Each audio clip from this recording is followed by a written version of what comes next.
Hi everyone, welcome to this lecture on numbers. In this lecture, we'll primarily talk about factors, multiples, and on finding the number of factors for a number. Now, starting with the basics, what is a factor? Any number that completely divides another number is known as a factor of the second number.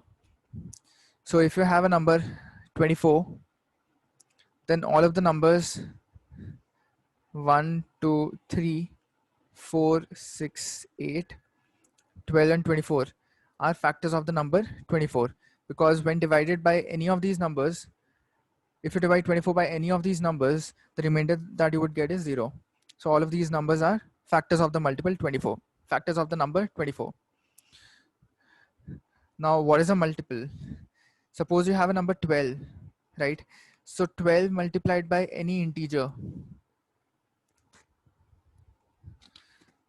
would give you a multiple of 12.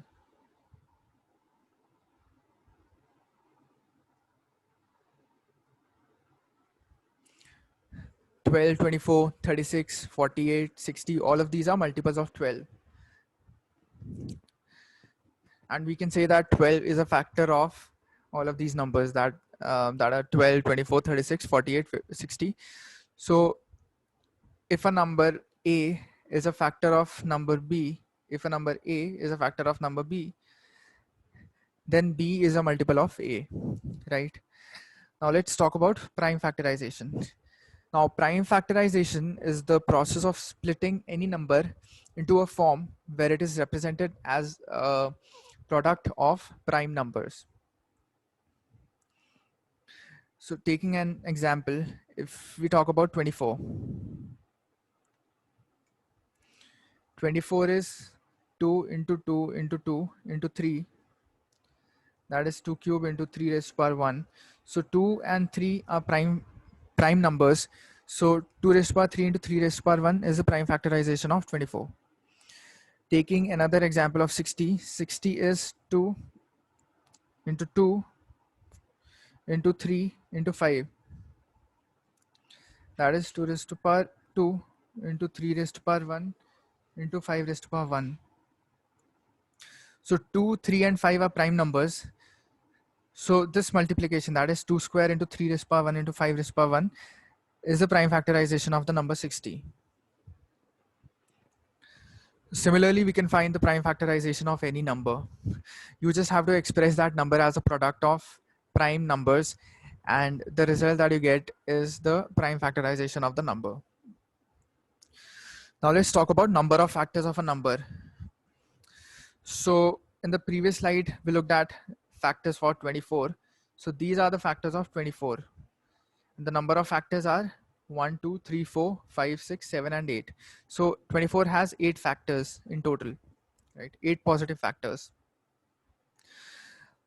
Now, if you have a larger number, you can't find all the factors and then count the number of factors that you have. So the way to find the number of factors of a number is to prime factorize that number. Suppose you have a number n, and the prime factorization of that number is a raised to power p into b raised to power q into c raised to power r, where a, b, and c are prime numbers. Of course, a, b, c have to be prime numbers because we are doing a prime factorization of the number n. And p, q, r are positive integers.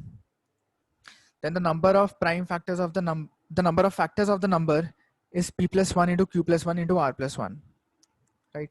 So whatever powers we have of the prime numbers, you just add 1 to each of those powers and then multiply the resultants. Now the reason why this is true is because, so for example, if you take a number 24, 24 is what? 24 is 2 cube into 3 raised to power 1, right? Now in order to find a factor of the number 24,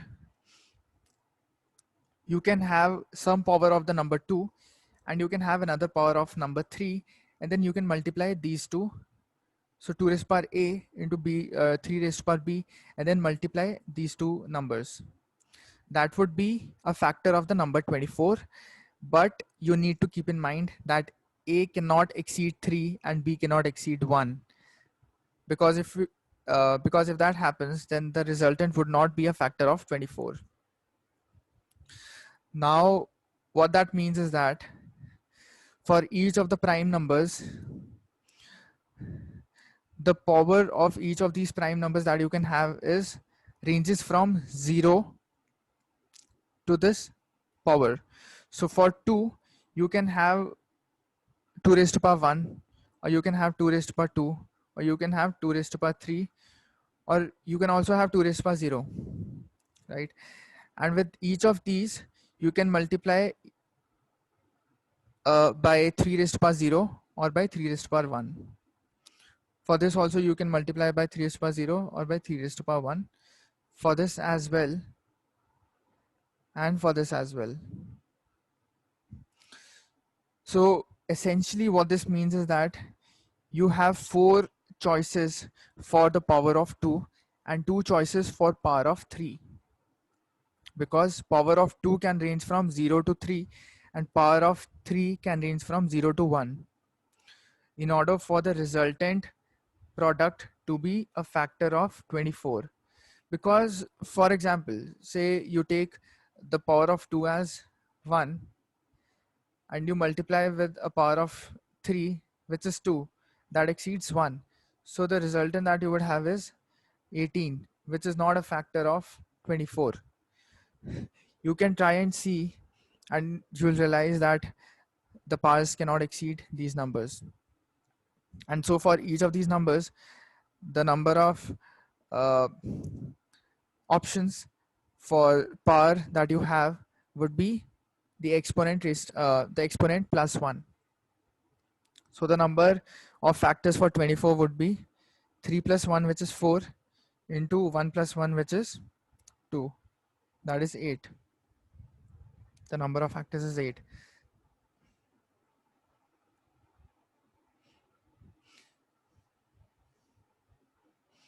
And if you remember, this is what we had in this slide. We had 8 factors for 24.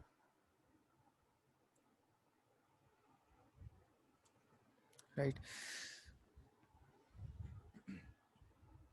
So this method can be used to find the number of factors for any number. The number could be as large as possible. You just have to prime factorize that number and then add 1 to each of the exponents and multiply the resultants. So the product that you would have would be the number of factors for that number. And the reason we add 1 to each of these exponents is because the exponents could range from 0 to that particular power. The power of A could be 0 to P, the power of B could be 0 to Q, the power of C could be 0 to R.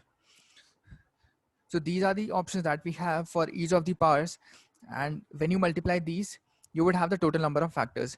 We'll discuss this in more detail in permutations and combinations, but for the sake of completeness, I am just summarizing why we multiply P plus 1, Q plus 1 and R plus 1. Now let us look at a few examples on this. Or before that, let's talk about a couple of different questions that you might have. So if the question says find the total number of factors, you will just multiply P plus 1, Q plus 1, R plus 1, and so on. If it says find the number of even factors, right? What that means is that the power of 2 should be at least 1. So if you have a number, the prime factorization of which is 2 raised to power say 5 into 3 raised to power 6 into 5 raised to power 7, whatever, the power of 2 should range from 1 to 5. It cannot range from 0 to 5, because if the power of 2 is 0, then the resultant would not be a positive, would not be an even number, because you would have some power of 3 and you would have some power of 5, and when you multiply these two, you would get an odd number. And if you take the power of 2 as 0, then the resultant, the factor that you would get would be odd. So in order to have an even factor, the power of 2 should be at least 1. And so the number that you would the numbers that you would multiply would be 5 into 7 into 8, right? 7 from this, because the power of 3 could be 0 to 6, the power of 5 could be 0 to 7, that is 8 numbers, and the power of 2 can range only from 1 to 5, it cannot be 0, so 5 options for the power of 2. Now, number of factors that are also perfect squares. For this, we only take even powers of the prime numbers. So for a factor to be a perfect square, the power of the powers of each of the prime numbers of that factor should be even, right? Because if the power of any of the prime numbers that is taken in the factor is not even, then the resultant factor would not be a perfect square, because perfect square is anything raised to power some even number into some other number raised to power some even number. This is a perfect square. If you have an odd number as an exponent for any of the prime factors, then the resultant would not be a perfect square. Now, for number of factors excluding one, you just subtract one, because there's a case. Take this for example. If the power of 2, suppose we have a number, the prime factorization of which is this, and you have to, and you take the power of each of these factors, prime factors, as 0, then the resultant that you would get would be 2 raised to power 0 into 3 raised to power 0 into 5 raised to power 0, that is 1. So the resultant factor that you would get is 1. So this is one case out of all of the cases. So you have to subtract 1 in order to get the number of factors excluding 1. Now a variation could be the number of factors excluding the number itself. So again you subtract 1, because the number itself would be nothing but 2 raised to power 5 into 3 raised to power 6 into 5 raised to power 7, which is one case. So the power of 2 is 5, the power of 3 is 6, the power of 5 is 7, and that is one of the cases. uh, and so we subtract one case from all of the cases. If you are asked about the number of factors excluding one and the number itself, then you subtract 2, because there are two cases, one each, where the factor is 1 and the factor is the number itself. Now let's look at some examples. This question says find the number of even factors of 3 raised to power 5, 16 raised to power 2 and 7 raised to power 3. First of all, to find the number of factors, even factors, odd factors, whatever the question is. But if you are finding the number of factors, you have to reduce the number in its prime factorization form. We see here that 3 is prime factor, 3 is a prime number, 7 is a prime number, but 16 is not a prime number. So you reduce this to prime factorization. 3 raised to power 5, 16 is 2 raised to power 4, and that is raised to power 2 into 7 raised to power 3, that is 2 raised to power, this is 2 raised to power 4 into 2, that is 8. We have discussed why this is 4 into 2 in the lecture on indices. So this would be 2 raised to power 8 into 3 raised to power 5 into 7 raised to power 3. Now we are asked to find the number of even factors. So even factors would be when the power of 2 is at least 1. You have at least one 2 when you find a factor, right? At least one 2 should be there. So the number of 2's that can be there should could be 1, 2, 3, 4, 5, 6, 7 or 8. So basically for 2 you have 8 options for the power of 2. For 3, 3 is raised to power 5. And for 3 you have 6 options, because 3 could the power of 3 could range from 0 to 5, which is 6 numbers. The power of 7 could range from 0 to 3, which is 4 numbers. So the number of even factors for this would be 8 into 6 into 4. This is 48 into 4, that is 192. So 192 is the number of even factors of this number. Now, if we were asked about the number of factors of this number, even factors, all odd factors, all factors inclusive, then instead of 8, we would have had 9 over here, because the power of 2 could have ranged from 0 to 8. That is 9 numbers. So the total number of factors would have been 9 into 6 into 4. But since in this case we are only asked about the number of even factors, the power of 2 has to be at least 1. The power of 2 can range from 1 to 8. So we have 8 into 6 into 4. So this is the number of even factors for this number. Now let's look at another example. This says find the number of odd factors of this number. Again, 3 is a prime number, 7 is a prime number, but 4 is not a prime number. So you reduce this to the prime factorization form. So this is 3 raised to power 15 into 2 square and whole of that raised to power 7 into 7 raised to power 5. This is 2 raised to power 2 into 7, which is 14, into 3 raised to power 15 into 7 raised to power 5. So this is the prime factorized form of this number. 2 is a prime number, 3 is a prime number, and 7 is a prime number. So we have reduced this number to its prime factorization form. Now, in order to find the number of odd factors of this number, we have to understand that for odd factors, we can't have any 2 in the factor. 3 is an odd number, so 3, we could have as many 3s as possible. We can have as many 7s also, because 7 is an odd number again. But 2 is not an odd number, 2 is an even number, so we can't have any 2 in order for the factor to be odd, because if we have even 1 2, then the factor would be even, because multiplication of odd number with an even number is an even number, so you can't have any even number in the factor. So basically what that means is that for 2 we have just one option, which is 0. 2 has to be raised to power 0 in the factor for that factor to be odd. So for 2 we have one option. For 3 we have 0 to 15. The power of 3 could range from 0 to 15. So for 3 we have 16 options. For 7 the power could range from 0 to 5, so we have 6 options, right? So for 2 we have just one option, because the power of 2 has to be 0 for the factor to be odd. The power of 3 could range from 0 to 15, which is 16 numbers. The power of 7 could range from 0 to 5, which is 6 numbers. So the number of odd factors will be 1 into 16 into 6, which is 96.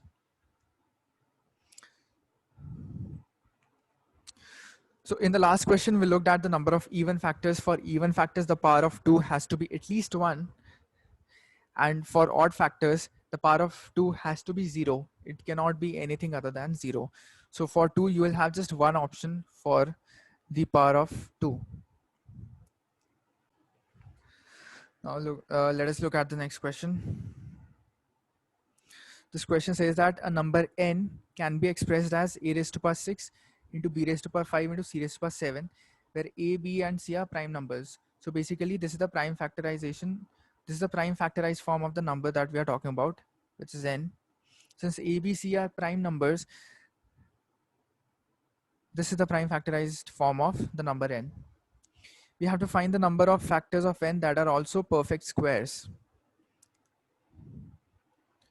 So n is a raised to power 6 into b raised to power 5 into c raised to power 7.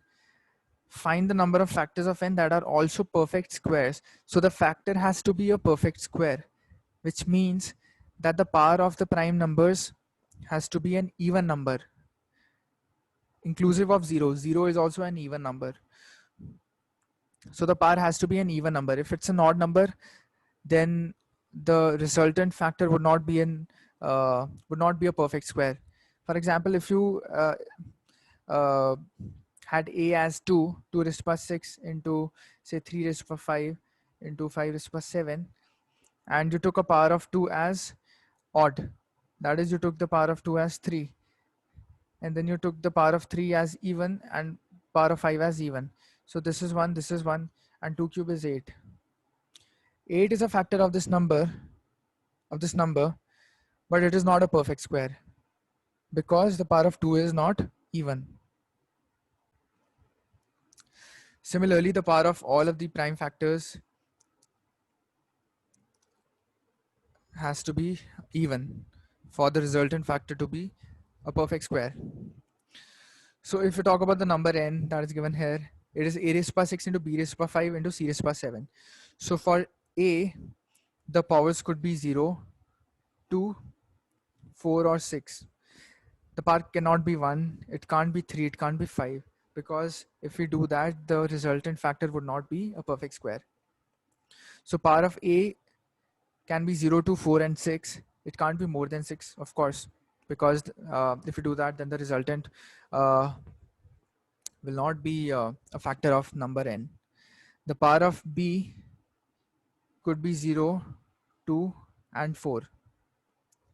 It can't be 6 because 6 is greater than 5, and in that case the resultant factor would not the resultant number would not be a factor of n. Similarly for c, the power could be 0, 2, 4 or 6. So for a we have 4 options as the power, for b we have 3 options, and again for c we have 4 options. So 4 into 3 into 4. So 48 is the number of factors of the number n that are also perfect squares. So for perfect squares, you have to take even powers up to this number. If this is an even number, then take 0 to 4 and so on up to this number. If it's an odd number, then take all the even powers up to this number that is less than this number. Don't go beyond this number. So for A, we'll have 4 options as the power. For B, we'll have 3 options. For C, we'll have 4 options. So 4 into 3 into 4 is 48. 48 is the number of factors that are also perfect squares that we would have for n. In case you don't understand why we have done 4 into 3 into 4, although I've explained it in a previous slide, but that is because this is known as rule of counting. If you have X options for doing something, and then you have Y options for doing something else, and then you have Z options for doing a third task, then the number of ways that you could do each of these tasks would be X into Y into Z. Because for task 1 you have X options, for task B you have Y options, and for task Z you have task C you would have Z options. So you multiply all of these numbers, and that is the total number of options that you would have. So this is the total number of factors that we would have for n.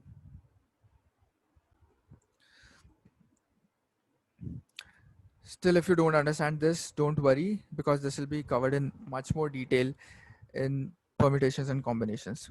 This is a basic concept of permutations and combinations based on which most of the questions are solved. It's called rule of counting.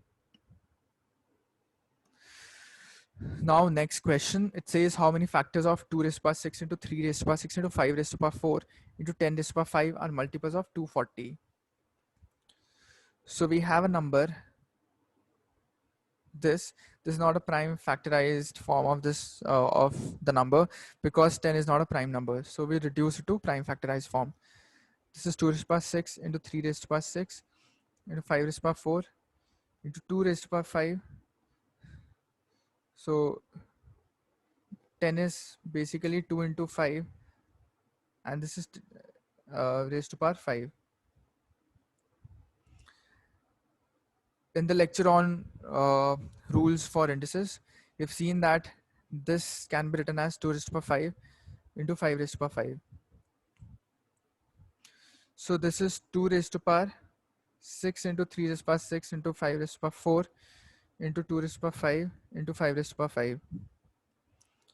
You combine these again on lecture on in the lecture on rules for indices. You've seen that 2 raised to power 6 into 2 raised to power 5 would be 2 raised to power 6 plus 5, which is 2 raised to power 11, and then we would have 3 raised to power 6, and then we would combine 5 raised to power 4 and 5 raised to power 5, which would give us 5 raised to power 9. You don't have to follow all of these steps to arrive at this. I'm just doing this for just to show how we come from here to here. But otherwise, once you practice, all of this will become very normal for you. So you'll be able to directly jump from even this step to this step, from here to here. So now that we have a prime factorized form of this number, because 2, 3, and 5 are prime factors, so this is the prime factorized form of the given number. We have to find the number of factors of this number that are also multiples of 240. So for the factor to be a multiple of 240, that means that at least one 240 has to be there. So the factor has to be 240 into 1, or it could be 240 into 2, it could be 240 into 3, it could be 240 into 4, it could be 240 into 5. So the factor could be anything, but it has to be a multiple of 240. So at least one 240 has to be there. So whatever powers of the prime numbers that are 2, 3, and 5 we have in 240 have to be there for sure in the prime factor. So at least those powers of 2, 3, and 5 have to be there in the prime factor, in the factor that we find. So 240 is 2 into 2 into 2. So this is 8, 3s are 24, into 2 into 5, that is 10. So we have 4 2s, we have 1 3, and we have 5 raised to power 1.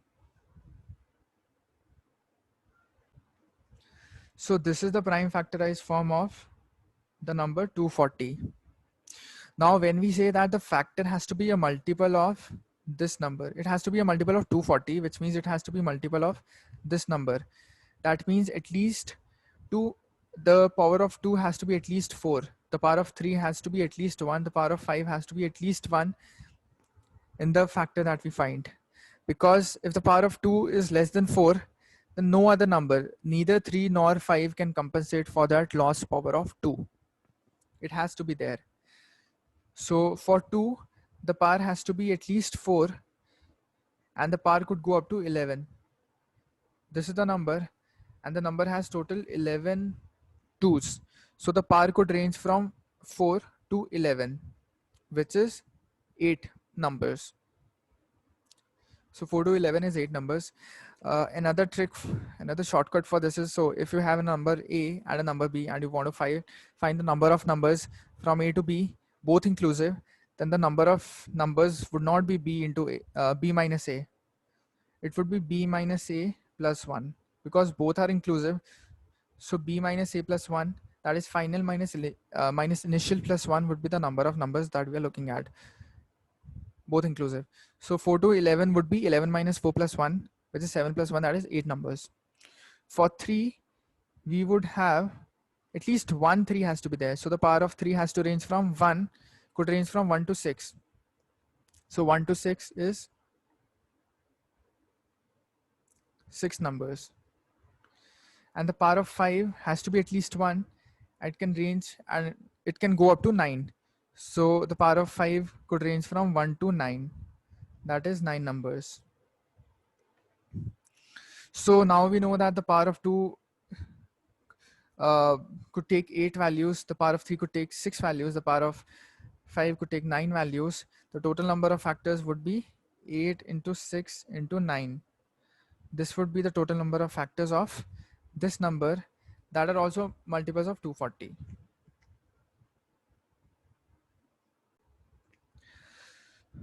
So this is the basic idea behind finding the number of factors for a given number. You find the prime factorization of that number, and then you look at what kind of factors do you want to find. Do you want to find odd factors? Do you want to find even factors? Or do you want to find factors that are a multiple of some other number? And based on that, you find the number of factors. So the way to do that would be the number of factors. If it's an even number, the number of the power of 2 has to be at least 1. If it's an odd factor, the power of 2 has to be 0. It can't be anything other than 0. If it's a multiple of some other number, for example, in this case, it's a multiple, the factor has to be a multiple of 240. So you find the prime factorization of 240s, then you see how many 2s have to be there, how many 3s have to be there, how many 5s have to be there in the factor.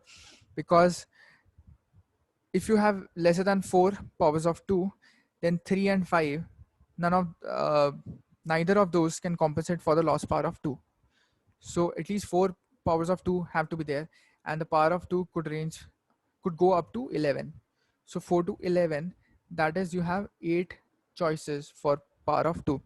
Similarly, for power of 3, you need to have at least one power of 3. It could go up to 6. So you have 1 to 6 powers of 1 to 6, which is 6 options for the power of 3. And again, for 5, the power of 5 has to be at least 1. It could go up to 9. So 1 to 9, that is 9 options for power of 5. So this is basically how we find the number of factors for a given number.